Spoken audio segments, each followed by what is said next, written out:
Egypt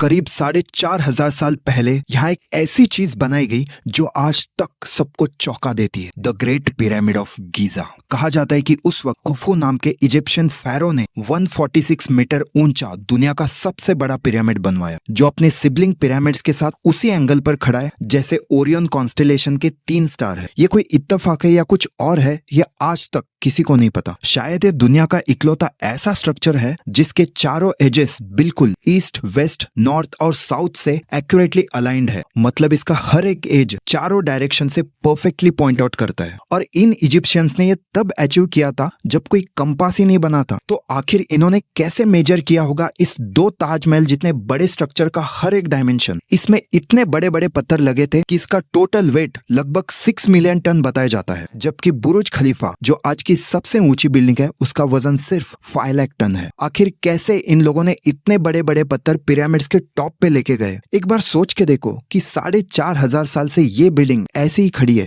गर्मी, तूफान, बारिश सब सहते हुए। दुनिया में ऐसी कोई चीज नहीं जो इतनी पुरानी, इतनी विशाल, जो आज तक बची हो। और इसीलिए इन सारे सवालों के जवाब ढूंढने और चलिए जानते हैं कि इस पिरामिड का क्या रहस्य है। देखिए, हिस्ट्री में आप जितना पीछे जाओगे उतना ही मुश्किल होगा एग्जैक्ट पता लगाने में कि क्या हुआ था, कैसे हुआ था और कब हुआ था। लेकिन माना जाता है कि the great pyramid of Giza करीब 2560 बीसी में बनाया गया था फैरो खुफू के द्वारा। एक्चुअली पहले के जो इजिप्ट के राजा महाराजा थे उनको फैरो कहा जाता था, और ये सेकेंड राजा थे 4th dynasty of old kingdom of Egypt के। और ये जो इजिप्ट के पिरामिड है ये नाइल नदी के पश्चिमी किनारे पर स्थित है। एक्चुअली ये इकलौता पिरामिड नहीं है, बल्कि इसके साइड में 2 पिरामिड्स और है। इनमें सबसे ऊंचा है the great pyramid of Giza, जिसे पिरामिड ऑफ खुफू भी कहते हैं। इसके बाद आता है पिरामिड ऑफ खाफरे, जो इजिप्ट का दूसरा सबसे बड़ा पिरामिड है। माना जाता है कि इसे खुफू के बेटे खाफरे ने बनवाया था। और तीसरा और सबसे छोटा पिरामिड है पिरामिड ऑफ मेनकोरा, और कहा जाता है कि इसे खाफरे के बेटे ने बनवाया था। और एक चीज और बनाई गई थी, और वो थी the great Spinks of Giza. Actually in pyramids में फैरोज यानी ये जो राजा महाराजा थे इजिप्ट के, इनको दफनाया जाता था, क्योंकि एंशिएंट इजिप्शियंस का मानना था कि डेथ के बाद भी हमारी सोल एग्जिस्ट करती है, और जिन लोगों ने अच्छे बुरे जो भी कर्म किए है उसके हिसाब से भगवान उनको जज करते हैं। और उनका ये भी मानना था कि जिन लोगों ने अच्छे कर्म की है वो मरने के बाद भी जिंदा रहते हैं। इसीलिए पहले के जो इजिप्ट के राजा महाराजा थे उनके बॉडी को पहले ममीफाई किया जाता था और फिर लकड़ी या फिर पत्थर के ताबूत में उनको दफना कर रख दिया जाता था। साइंटिस्ट को इन पिरामिड्स के अंदर कोई सब्सटेंशियल एविडेंस तो नहीं मिला, तो इसीलिए लोगों ने अल्टरनेटिव थ्योरीज लगाना स्टार्ट किया कि पिरामिड्स राजा महाराजाओं के डेथ के बाद उनको मम्मी बनाकर दफनाने के लिए पिरामिड्स बनाया गया है। लेकिन हैरानी की बात यह है कि आज तक इन पिरामिड्स के अंदर कोई भी ममीज नहीं मिले। जब आर्कियोलॉजिस्ट ने इन पिरामिड्स को एक्सप्लोर किया तो उन्हें सिर्फ 3 अवशेष और एक एम्प्टी ताबूत मिला। एक पॉपुलर थ्योरी ये भी कहती है कि ग्रेट पिरामिड्स कोई नॉर्मल टूम्ब नहीं था, बल्कि एक पावर प्लांट था जो इलेक्ट्रिसिटी जनरेट कर सकता था। कई लोगों का तो ये भी मानना है कि एंशिएंट इजिप्शियंस टेक्नोलॉजिकली बहुत ही एडवांस थे, वो ऑलरेडी इलेक्ट्रिसिटी बनाना सीख चुके थे। इस थ्योरी के एविडेंस के तौर पर यह बताया जाता है, कुछ पुराने जमाने के इनके आर्ट वर्क्स दिखाए जाते हैं। इनके पुराने टेम्पल्स की दीवारों पर कुछ इस तरीके से आर्ट वर्क्स पाए गए हैं जिसे कुछ लोग देखकर ये कंक्लूड करते हैं कि यहाँ पर इन्होंने लाइट बल्ब बना रखा है। ऐसी कॉन्स्पिरेसी थ्योरीज तब बनती है जब कोई पुख्ता सबूत नहीं होता, लेकिन ये इतनी अजीबोगरीब थ्योरीज होती है कि इनका कोई सॉलिड लॉजिक ही नहीं होता। दूसरी पॉपुलर थ्योरी ये है कि अमेरिकन पॉलिटिशियन बेन कार्सन ने ईयर 1998 में प्रपोज की थी। उनका कहना था कि पिरामिड्स असल में अनाज स्टोर करने के लिए बनाए गए थे, मतलब वो एक ग्रैंडरी यानी एक भंडार थे। तो अब बात करते हैं one of the mysterious thing about the pyramids कि आखिर इन पिरामिड्स को बनाया कैसे होगा, इतना विशाल स्ट्रक्चर, और वो भी बिना किसी मॉडर्न इक्विपमेंट या फिर मशीन के जो आज तक खड़ा है। उस जमाने के लोगों ने कैसे यहाँ पर 137 मीटर ऊंची स्ट्रक्चर खड़ी कर दी, जिसमें हजारों लोगों ने दिन रात पत्थर ढूंढना, काटना और खींचा था। और इसमें 2.5 टन से लेके 80 टन तक वजन वाले करीब 23 लाख पत्थर लगे हैं। हर पत्थरों को इतने बारीक तरीके से काटा गया है, इवनली काटा गया है, जबकि काटने के लिए उस वक्त कोई टूल्स ही ही नहीं थे। और फिर इन पत्थरों को एक के ऊपर एक कैसे रखा होगा इन्होंने, जबकि ये लोग पहिए का भी इस्तेमाल नहीं करते थे। ज्यादातर पत्थर आसपास के एरिया से ही लाए गए थे, लेकिन कुछ पत्थर सदर्न इजिप्ट से भी लाए गए थे, जो लगभग 800 किलोमीटर दूर है। इन पत्थरों को काटने के लिए ये लोग छेनी, ड्रिल और आरी जैसे कॉपर वाले टूल्स यूज करते थे। एक सवाल और है कि इतने बड़े बड़े पत्थर इन्होंने एक जगह से दूसरे जगह कैसे लेके गए होंगे। तो इसका जवाब ये है कि एक बहुत बड़ा रैंप सिस्टम बनाया होगा इन्होंने। एक्चुअली ईयर 2015 में इंग्लिश और फ्रेंच आर्कियोलॉजिस्ट के टीम ने एक 4,500 साल पहले वुडन रैंप अनकवर किया था एक खदान से। एक्सपर्ट का कहना है कि जमीन से लेके ऊपर तक इन्होंने एक रैंप सिस्टम बनाया होगा और फिर एक एक पत्थरों को इस रैंप पर धक्का देकर चढ़ाया होगा और फिर रोप से खींचकर ऊपर तक पहुंचाया होगा। इसे 2014 में फिजिसिस्ट जोसेफ वेस्ट ने सजेस्ट किया था। इस थ्योरी के मुताबिक हर लेवल पूरा होने के बाद इन्होंने एक नया स्लोप बनाया होगा और उसका एंगल कम रखने के लिए इन्होंने स्लोप को काफी पीछे से शुरू किया होगा ताकि स्लोप में ज्यादा टिल्ट ना आए। माना जाता है कि the great pyramid of Giza को बनाने के लिए लगभग 20 साल लगे। ये पिरामिड 13 एकड़ में फैला हुआ है और इसके साइड 51 डिग्री 52 मिनट के एंगल पर बने हैं और इसके साइड की लेंथ 755 फीट है। एक बहुत ही इंटरेस्टिंग फैक्ट है, जब इसे बनाया गया था तब इसकी हाइट 481 फीट थी, लेकिन आज इसकी हाइट सिर्फ 450 फीट है। साइंटिस्ट का मानना यह है कि पूरे पिरामिड का वजन लगभग 6 मिलियन टन है और इसे बनाने के लिए करीब 5.5 million ton limestone, 8000 ton granite और 5 लाख टन मोटार का यूज किया गया था। लोग तो ये भी कहते हैं कि इन पिरामिड्स को एलियंस ने बनाया है, क्योंकि उस टाइम के हिसाब से ये पॉसिबल ही नहीं है कि ये इंसानों ने बनाया होगा। एक्चुअली ऐसी अजीबोगरीब थ्योरीज तब निकल के आती है जब लोगों के पास स्ट्रॉन्ग एविडेंस या फिर कंप्लीट सॉल्यूशन नहीं होता। लेकिन कितना सच है और कितना झूठ है ये तो वक्त ही बताएगा। और आज भी पिरामिड का ये रहस्य एक्सप्लोर करना बाकी है। Thank you.